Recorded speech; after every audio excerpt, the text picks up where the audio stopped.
You could be losing thousands of dollars every month to manual data entry tasks. What if I told you that there's now AI technology that can read any screen, match complex data across different systems, and then generate accurate spreadsheets faster than your best employee, all from a single smartphone photo? Most business owners think that AI automation is only for tech companies with multi-million-dollar budgets. But that assumption is costing you more money every single day that you wait to act on it. Today's demonstration is going to focus on engineering and facilities management.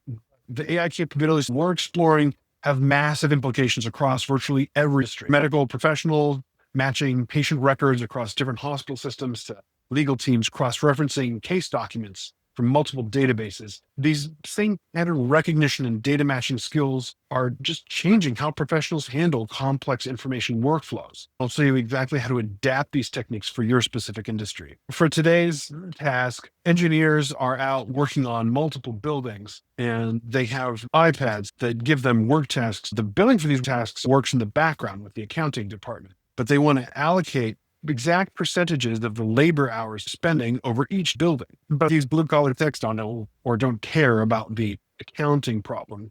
They just want to get their work done. So they snapped a few photos of their screens for me showing lists of all the buildings that they're working on. This is where building automation systems, these are systems that control air handlers and different equipment operate. And now I've got to go through and proportionally allocate all of these, the dollar flows, to make sure that the work gets done and that it gets billed properly and that no one gets ripped off. First, we're going to demonstrate how AI reads and extracts data from iPhone screenshots of building automation screens. Then we'll watch it automatically building names across different naming conventions and systems. And our reward at the end is going to be a complete Excel spreadsheet with formulas that calculates all the allocations that we need faster and more accurately than any human could do manually, and about 5% of the time that it would take the smartest person to do by hand. I'm Evan Goldstein. I'm a licensed professional engineer and a data scientist.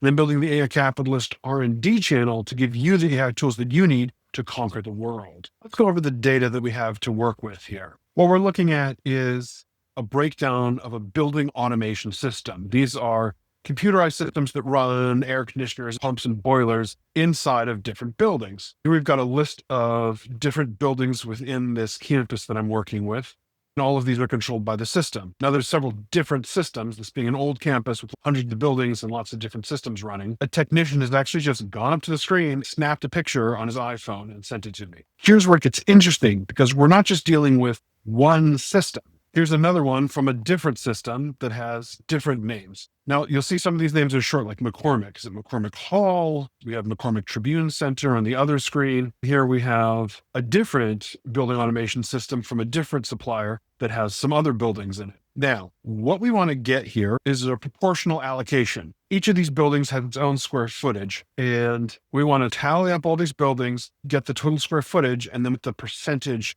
of the total that each building is, so that when we're either billing hours or supplying to these buildings, we can automatically proportionally divide it up among these buildings. Now here I have the buildings and allocations. This is a spreadsheet, and here we list all of the different buildings, the names. Each building has a name and an address. Sometimes the name is the address, and sometimes it's got a special name because someone got a lot of money, stick their name on the building. Let's look up McCormick.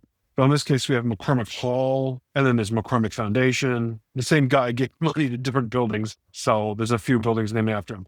I want to see how the AI does at matching up buildings with what appeared on the screen. This is going to involve converting what's listed on the screen into a list of buildings and then finding them on that list. What happens next will either prove that AI has finally mastered complex pattern recognition, or it's going to show us exactly where it still fails. If you're as curious as I am about which way this goes, hit the like button because we're about to find out together. Column A is the building name. Column B, we're going to want the gross area of that building. In column C, we want the percentage of all the square footage. The percentages should total up to 100%. For any building that the AI can't find or can't do a matchup with, add that building and leave the building square footage. I'm an engineer. Instead of typing this in, I'm just going to take this video, download it, and then upload it to the AI as its instructions. Let's see if it can handle it. Let's do it. Well, I'm short on time and it's taken a while for the video to render, but I did get a link from my video editor in Descript. So I'm wondering if Perplexity can read a video from a link as instructions. Let's test that out. Okay, so your video should be found in the attached link, and then I gave the link Your output should be an Excel spreadsheet. Now we're going to put it into labs mode. We're going to attach the file. Okay, here are all the files. You can upload all those. I've clicked I've clicked labs here, Perplexity Labs. I instructed it to make an Excel output and go. And it tells me it's going to be 9 minutes. The time is 12:44. We'll see. And I am going to go get some coffee. What happened next surprised even me. All right, it's been a little over 15 minutes and it's still going here, actually almost 20 minutes. And Perplexity has been choking on trying to get the transcript to download. I'm watching it go over and over through it. So I wrote up the instructions and I'm just going to do it right here. Bang. So now we're going to see how long this one takes. This one is also claiming 9 minutes. It always seems to guess about 9 minutes to do a project. So we'll see how it does with this. The conclusion, I am going to explaining what it did, what problems it came up with.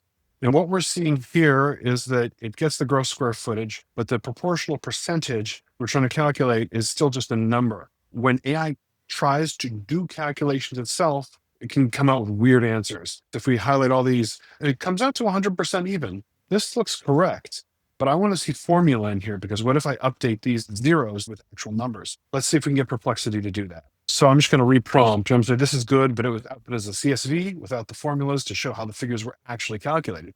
You output a .lsx spreadsheet with the calculation formulas included in each cell and go. So it took about 4 minutes and it got through the calculation and here it is. So here are our results and we've got screenshot name, the official name off of the main list, the gross square footage, and the proportional percentage. Now it's time to do our sanity check. This doesn't look quite right because I see 69% of the building. The AI made a mistake that if we ignored it could cost us thousands. This is obviously more than 100% here, but it looks like we're multiplying by 100 in the formula. So we're going to change the formula. Now it doesn't have the buildings that it missed, but let's look at the bottom here. We're still at 50%. Why is that? It must be counting the overall area twice if it's getting 50% of the total is allocated. Oh, we'll come over to column D here, and sure enough, it's getting the entire column C, not just down to the final value here. Let's fix that. The last one here is C101. Another problem, it's still multiplying by 100. It's trying, it's really trying. It's just slightly off. So you've got to do your sanity check before you do anything else, okay? And now we are accounting for 100%. So there are a few of these that we're going to have to look up online and sort of track these down because these were not found. So these ones we have to enter in these values manually. But overall, like 99% of the work has been done here for us. So step one of any AI process where we're doing a very tedious accounting procedure is to do a sanity check, which we just did by the 100% check. Step two is to do a spot check to see if these numbers are actually being reflected accurately because AI can also hallucinate. All right, so we've got 1201 Davis. Let's start there. So this is the original. On the right here is the original sheet. There's 1201 Davis, 129,835, 129,835. We're good. Let's pick another one. Kellogg Global, 484,223, 484,223, and so on. I would check 4 or 5 values, make sure that it's transcribing it perfectly. This is something that AI did not used to be able to do, and now it seems to be much more accurate and capable. All that's left is to go through and manually fill in anything that it missed and to spot check. So what do we learn from this experience? Well, AI can now accurately perform OCR on mobile phone screenshots and extract structured data. And I didn't even have to specifically prompt it to do it. It reasoned its way toward knowing that it needed to do that. Secondly, pattern matching across the naming conventions can reliably work. I was also able to create Excel formulas for proportional calculations. It didn't just output static numbers, but only when we specifically told it that that's exactly what we wanted it to do. Sanity checking remains essential. So AI can make formula errors that can compound into much larger errors. We can usually quickly find those errors and correct them. And lastly, the technology handled 99% of tedious data entry work, and it just leaves a little manual cleanup for some unmanaged items. 6 months ago, AI couldn't reliably read text from screenshots or cross-reference it against complex databases with different naming conventions. So today's demonstration shows that AI successfully performs multi-step reasoning now. It can match partial names to full building records, calculate all these proportional allocations, and generate working Excel formulas. This represents a huge leap in AI's ability to handle real-world data complexity that would typically require human judgment. Now, on the plus side, for all the tedious work that we've done, if you're a human being, and you're going through and you're matching up these exact allocations line by line, first of all, it's going to take you a good 2 days to get through all this, right? Secondly, you're going to get it wrong. Everybody makes transcription errors. While this example focused on facilities management, these same capabilities can transform other professions. In healthcare, AI can read patient monitoring screens and automatically match data to electronic health records across different hospital systems. In legal work, from scanned court documents and then cross-reference case details against legal databases, it can identify the relevant precedents that might take attorneys hours to find manually. We explore these AI capabilities and how they can be customized for your specific industry or workflow. Come visit aicapitalist.ai. Evan Goldstein provide consulting advice in the AI business space, and I can give you tailored and powerful solutions for your own unique challenges.